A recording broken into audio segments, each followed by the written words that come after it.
Kıymetli misafirler, bu yıl malumunuz mezun hafız sayımız birazcık fazla. Her yıl hediye takdiminde burada bir izdiham, kargaşa oluyor. Hafız Ahmet Çelik, Hafız Furkan Yılan, Hafız Mehmet Kiraz, Gaziantep İl Müftümüz Sayın Ahmet Çelik Hocam ve Şahin Bey Müftümüz.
Hafız İmam Yusuf, Hafız Yusuf Güner ve Hafız Cevher Çiftçi kardeşimizi de buraya bekliyoruz.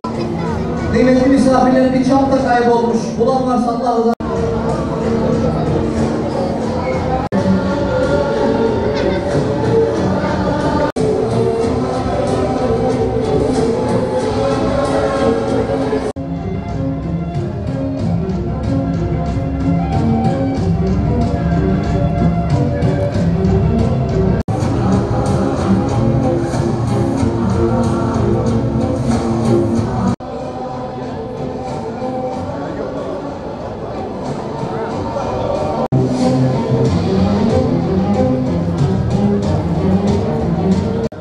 Hocalarımız, belletmen hocalarımız, Yeditepe Kur'an kursu hocamız, hocalarımız hepsini bekliyoruz. Lütfen efendim, buyurun.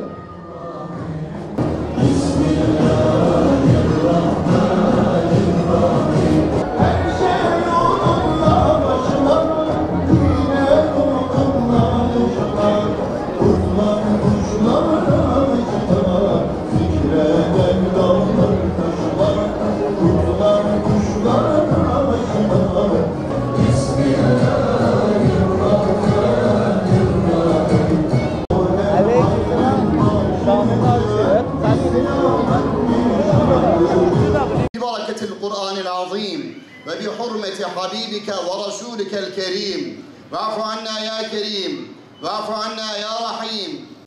Allah'ım dua sana yalvarıyoruz.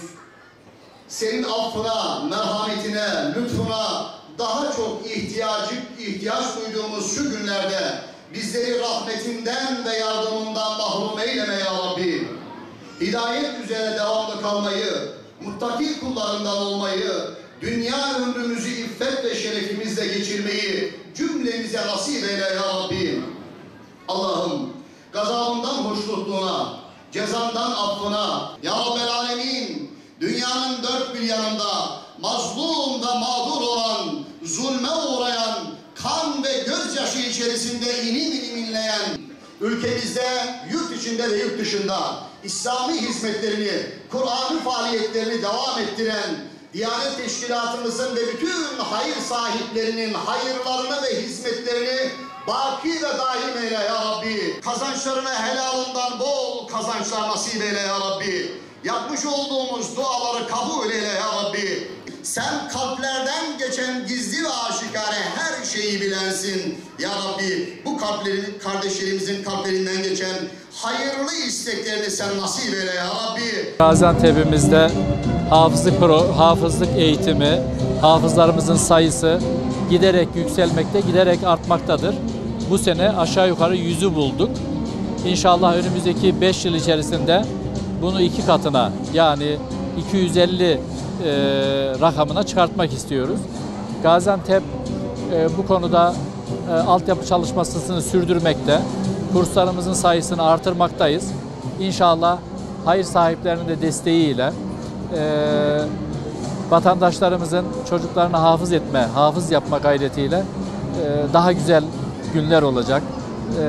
Gelecekte buradaki sayıyı daha da artıracağız inşallah. Kur'an bizim kitabımızdır. Sayın Ömer Kaplan, Sayın Fatih Büyükkonukçu, Kelamullah'tır. Sayın Mustafa Keçeci, Sayın Hüseyin Arslan ve Sayın dinimizin birinci kaynağı Kur'an'dır. Dinimizin birinci kaynağı Kur'an'dır. Onun için Kur'an-ı Kerim'i hıfız Hazreti Peygamber döneminde başlamıştır. Ashab-ı Soffa dediğimiz hemen Mescid-i Nebevi'nin arka tarafında kurulan eğitim merkezinde. O günden bugüne bizim İslam eğitim öğretim geleneğinde Kur'an hıfzı diye özel bir bölüm vardır. Kur'an-ı Kerim'i her Müslüman öğrenmeyi en hayırlı iş olarak bilir. Öğretmeyi de en hayırlı bir görev olarak bilir. Bunun yanında Peygamberimizin Kur'an hıfzına dair çok büyük müjdeleri vardır. Kur'an hafızları sadece kendilerine değil, anasına, babasına, yakınlarına şefaat edecek, Kur'an'la şefaat edecek olan kimselerdir. Bu bakımdan bu müjdeye nail olmak için her anne baba çocuklarından birinin, birkaçının hafız olmasını istemiştir. Tarih boyunca da bizim bu geleneğimiz, göreneğimiz, eğitim çizgimiz devam etmiştir. Bundan sonra da artarak devam ediyor. Bugün Diyanet İşleri Başkanlığımıza bağlı hafızlık Kur'an kurslarımızda yılda binlerce hafız çocuğumuz din hizmetine hafız olarak başlamaktadır. Şüphesiz biz 1000 küsür yıl İslam'ı medeniyet olarak yaşayan bir milletiz. Bizim mihraplarımızda, minberlerimizde gerçekten Kur'an'ı güzel hıfzetmiş, hoş sedalı hafızlar görev yapmıştır hep. Bundan sonra da biz bu geleneği devam ettireceğiz inşallah. Bugün gerçekten mutluyuz. Her yıl Mayıs ayının ilk haftasında, ilk pazarında bu hafızlık merasimini devam ettirmekteyiz. Gelenekselleşti adeta. Bugün gördüğünüz gibi anneler, babalar, hayır sahipleri, gönül dostları, Kur'an kursumuzu maddi manevi yalnız bırakmayan bütün dostlarımız, arkadaşlarımız, vatandaşlarımız burada. Ben hepsine, herkese canı gönülden teşekkür ediyorum. Bu ilginin, alakanın giderek artmasını, Kur'an güzelliğinin hayatımıza yansımasını, Kur'an güzelliğiyle toplumumuzun buluşmasını canı gönülden Cenab-ı Hak'tan niyaz ediyorum. Bugün elhamdülillah yaptığımız bayramlardan biri. Bu bayramların devamını talep ediyoruz. Çok coşkuluyuz, şükrediyoruz. Cenab-ı Allah bunları bize nasip ettiği için inşallah daha çoğalır diye düşünüyoruz. Hafızlarımız inşallah daha olacak. Daha çok hafız yetiştirmek için elimizden gelen gayreti sarf edeceğiz. Bu yolda neyimiz varsa sarf edeceğiz inşallah. Ne kadar enerjimiz varsa sarf edeceğiz. Allah'a, Mevlam'a şükredip dua edeceğiz ki böyle günleri tekrar bize göstersin. Bize bu günleri gösterdi. Son zamanımızda artık yaşlı bir zamanına girdik. Eğer Allah'ın rızasına uygun dünya ve ahiret için yapabilirsek bizim için ne mutlu. İslam aleminin kurtuluşu burada. Eğer bu neslimizi ve İslam'ın emrettiği şekilde yetiştirebilirsek tüm dünyanın kurtuluşuna, insanlığın kurtuluşuna sebep olmuş oluruz. Temenni ediyoruz.